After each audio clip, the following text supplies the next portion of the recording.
व्यक्ती आहे त्या महामानवाचं नाव छत्रपती शिवाजी महाराज आणि शिवाजी महाराजांच्या नावाने मर्दांची संघटना सुरू झाली। त्या संघटनेचं नाव शिवसेना।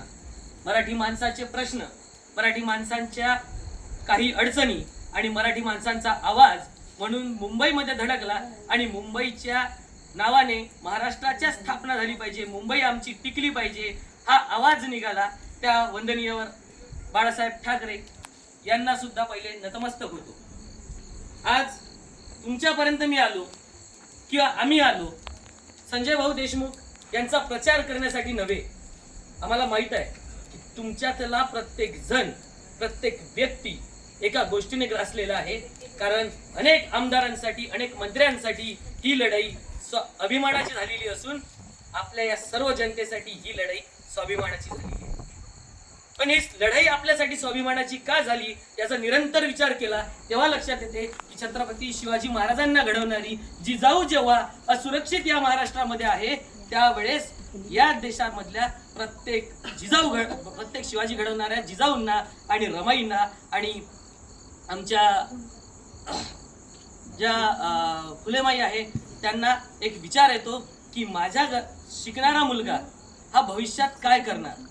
आज इथे असणाऱ्या प्रत्येक जणींना माझा एक साधा प्रश्न आहे की तुमच्या मुलाला जर आज KG1 पासून तर 10वी पर्यंतचं शिक्षण द्यायचं म्हटलं तर त्या शिक्षणाचा खर्च कमीत कमी 10 लाखाच्या घरात चाललाय।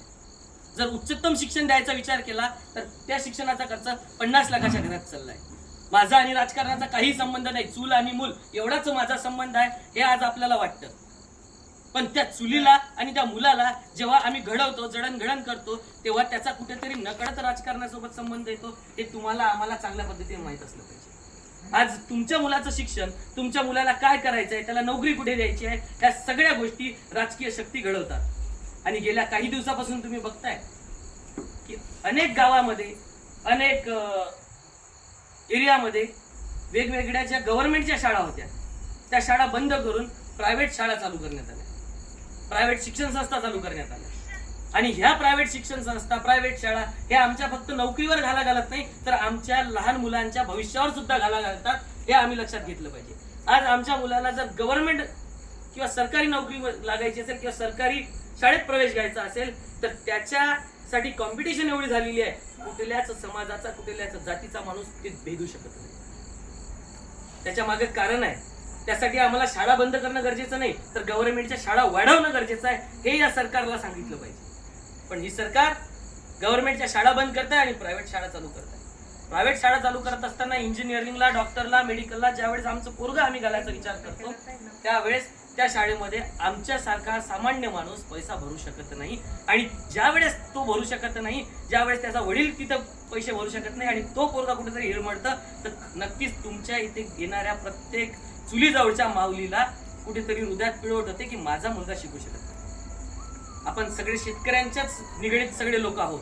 जेव्हा आपण शेतकऱ्यांचा विचार करतो तेव्हा आपल्या घरात पडलेलं 2 वर्षापासूनचं जे सोयाबीन आहे त्याच्याकडे बघितल्यानंतर घरातली माऊली दिवाळी कशी साजरी करू हा सुद्धा एक विचार करते। आणि दिवाळी साजरी होत नाही म्हणून आमच्या जीवाची होळी होते, ही होळी कुठेतरी थांबली पाहिजे। म्हणून आपल्याला हे सरकार जे चालत आलेलं 2.5 वर्षापासून ते कुठेतरी थांबवायचं। अनेक प्रश्न आहेत, इथे MIDC नाही आहे। माझं तर म्हणणं आहे काय, कुठल्याही समाजाचा असो, कुठल्याही जातीचा असो, त्या व्यक्तीला समाज मंदिर दिल्यापेक्षा त्या गावातल्या, त्या समाजाच्या, त्या लोकाला तुम्ही एखादी चक्की द्या, एखादी दालमिळ द्या, एखादी दूध डेअरी द्या, त्या गावातले लोक जोडा। जाती जातीमध्ये आम्ही आज भांडण लावतोय। आजचा जर प्रचार बघितला तर मला एवढा खेद झाला की या वाशिम यवतमाळ जिल्ह्यामध्ये कुठून तरी आलेलं बाहेरचं पार्सल इथे येऊन जाती जातीमध्ये भांडणं लावत आहे। अरे वसुदेव कुटुंबकम म्हणणारे आमचे लोक कुठे, संतांचा विचार मानणारे आम्ही कुठं, आणि जाती जातीमध्ये तू कुठल्या जातीचा, तू कुठल्या धर्माचा हे म्हणणारे आमचे, हे विश्वाची माझं घर म्हणणारी ज्ञानेश्वर माऊली आमची। आणि या सगळ्या विचाराचा जेव्हा पायंडा हे लोक ओलांडतात, या सगळ्या विचारांचं जेव्हा इथे खच्चीकरण करण्याचा प्रयत्न करते, आज आम्ही देव धर्म देशासाठी इथे लढतो।